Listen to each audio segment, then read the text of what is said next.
Thank you. I call the honourable member for Boothby. Thank you, Madam Speaker. My question is to the Minister for Communications, and I refer to a claim by Senator Don Farrell in April this year that construction had commenced to bring the NBN to more than 8,300 households in my electorate of Boothby. How many households in established areas have been passed by the NBN in Boothby, and how many have actually paid for a connection?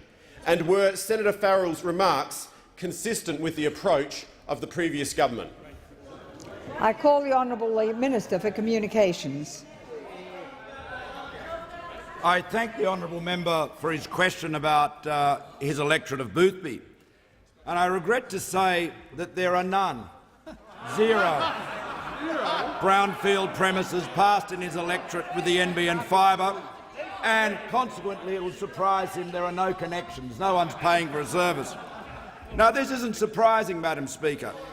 In South Australia, after the initial connection in 2011 of 700 premises in Wollonga in a trial, there has been virtually no progress at all in South Australia.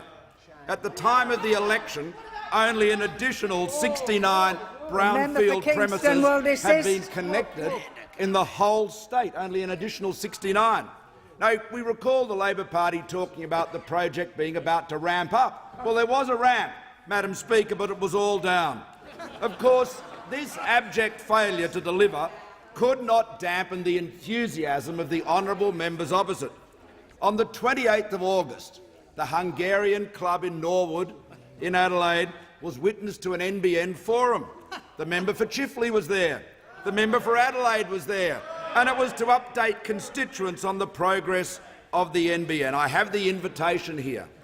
But, Madam Speaker, there seems to have been a typo, because the meeting was scheduled for an hour, which seems a very long time to discuss the fact that in Adelaide there were no premises passed and none connected.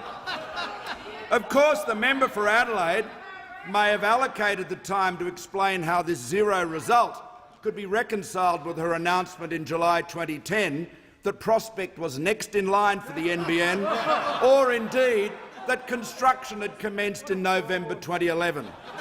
But these, Madam Speaker, while consistent with Senator Farrell's spin, are small beer compared to Prime Minister Gillard telling Australians on the 20th of December 2010, and I quote, that the NBN can be delivered with a rate of return, which means taxpayers will be repaid their investment in the NBN with interest, echoed by her colleague Senator Conroy at the same press conference, who said NBN Co's expected rate of return is 7%, which compares favourably with the average 10-year bond rate to September 2010 of 5.4%. That means the government can expect to recover all of its NBN Co funding costs with interest. Madam Speaker, the only problem was that this was only 1 month, after the government received advice from Lazard, the investment bank, that the NBN project had a negative value of $31 billion. No wonder Australians lost faith in Labor.